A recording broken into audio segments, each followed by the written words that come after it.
He fights the criminals and chases the bad guys. He saves the world and flies through the skies.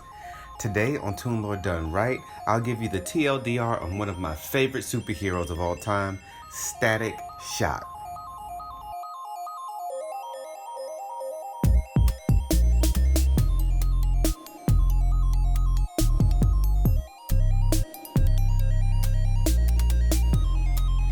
What up, fam? Welcome to Toon Lord Done Right, a bi-weekly podcast where I take a moment to give you a brief yet detailed history of a film, TV show, character, or concept in animation. You can call me Dave, and I'm kind of a Toon historian in training. So before I get started, I want to give a special shout out to everyone who's following on the Facebook page, facebook.com/ToonLore. Here you can give suggestions on my next episodes, engage in the Toon Lore community, and more. I also want to give a thank you to the people who follow me at my blog, toonlore.wordpress.com. And here you can get greater insight on some of my thought process and dive into some things that I don't quite talk about on the podcast. Now to jump into the main meat of the show. Virgil Hawkins, also known as Static Shock, is an African-American superhero with the power to control electricity. Hailing from the fictional town of Dakota City, he was born without powers to a normal family, but when the police used an experimental gas meant to neutralize gang violence in the city, it had unintended consequences. This freak accident gave him the power of electrokinesis, magnetic manipulation, flight, energy shields, and even reality alteration. Now, as a teenage superhero, Static has to balance his home life with his school responsibilities and his hero work. This dynamic is what grounded the character and made his world, in my opinion, believable. As with many superheroes, Static Shock originated in the pages of a comic book. Because of his TV show, many people think that Static Shock is purely a DC character, along with the likes of Batman and Superman. However, he actually got his start at Milestone Media. Milestone Media was founded in 1993 by a coalition of African-American artists and writers, Dwayne McDuffie, Dennis Cohen, Michael Davis, and Derek Dingle. Now, they believed that minorities were severely underrepresented in American comics, so they created Milestone Media to correct this imbalance. In later years, Milestone struck a deal with DC to license their character while they retained all the creative rights, and that's how we got the Static show, and that's how we got introduced to Static in the DC universe. In canon, the characters created by the group at Milestone Media hail from what we call the Dakotaverse, and is largely revolving around the fictional Dakota City where Static calls home. In comics, characters are often rebooted and have multiple origin stories. So my Static history will focus mainly on his appearances in animation. He appeared in DC animated shows like Justice League Unlimited, Batman Beyond, and of course his own self-titled show, Static Shock. There's also a reimagined version of him that appears in the relatively more recent show, Young Justice. The Static Shock TV show aired from the year 2000 to the year 2004. It ran for 4 seasons with a total of 52 episodes. Voiced by the amazing voice actor Phil Lamar, we follow the life of Virgil Hawkins as he struggles to balance his home life and his hero life. Now, if the name Phil Lamar sounds familiar to you, you may know him as the voice of John Stewart, Green Lantern from Justice League Unlimited. Looks like you got your hands full. Hermes Conrad from Futurama. Prepare to see a bureaucrat's brain in action. And also one of my personal favorites, Samurai Jack. Even I had forgotten that the sword was forged in purity and strength.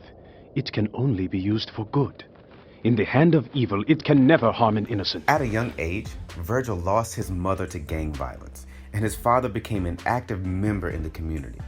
This is a major factor in establishing Virgil's love for justice and hatred for guns and gang violence.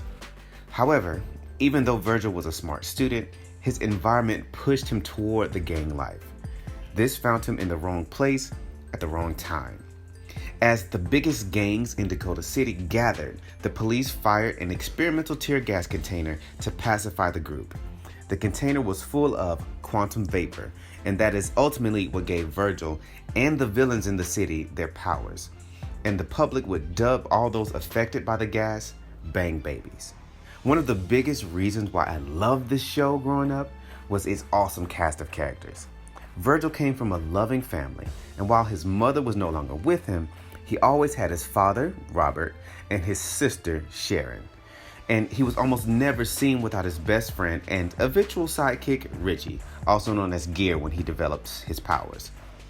His returning villains were characters like Rubber Band Man, Heat Streak, and Ivan Evans, also known as Iban. Iban was the head of a large group of Bang Babies called the Meta Breed, and he was the major villain throughout the series. He is essentially a living shadow and can create interdimensional portals and can manipulate shadows and pure darkness. I love the dynamic between Static and Iban as they clashed time and time again. It's something that I feel like I will never forget. The dynamic between Static, his family, and his villains had a huge impact on me. As I mentioned before, the Static Shock TV show premiered in the year 2000, and I believe I was in middle school at the time. So to see a superhero that looked like me, that was still in school, had a profound effect on me. Other than Jon Stewart's Green Lantern and Storm from the X-Men series, I didn't really have many people that looked like me as superheroes. So because of that, Static quickly became one of my favorite superheroes of all time. I mean, he was brave, smart, had a loving family, and had a sense of justice. Now, he didn't always get things right, but you could tell that he always tried. There was even an episode that tackled racism. Virgil's best friend Richie, who, like I mentioned before, became his sidekick Gear once he developed his powers, was embarrassed of his family. And we later find out that Richie's dad was a racist and didn't want him to be friends with Virgil. Richie always goes on and on about Virgil and his cool dad, but he never even told me you were... African American? Would that have made a difference to you, Foley? Or should it have? This is a waste of my time. And this episode hit me particularly hard because this exact same thing happened to me at the time where this episode aired. A friend of mine approached me one day and told me that we could no longer be friends because her parents didn't like us hanging out together. Now, this is a tough reality, and I have grown past it, but I did find solace at the time in the fact that one of my on-screen heroes dealt with the same issues that I dealt with. And it's because of this that Static Shock is one of my favorite superheroes, and I cannot recommend this show enough. Now, you have to keep in mind that it did come out in the early 2000s, but I still think that the story and the animation holds up for the most part. The cast and characters are wonderful, and I would bet that many of the issues that they deal with on the show are still relevant today. Thank you for listening. This has been Toon Lore Done Right. Don't forget to like, share, review, comment, and subscribe. You can make suggestions on future episodes by becoming a part of our community at facebook.com/toonlore. And you can take a deeper look into my process and read about other topics that we don't talk about on the podcast by reading my blog at toonlore.wordpress.com. So until the next time I can give you the TLDR on a film, TV show, character, or concept in animation, it's been real.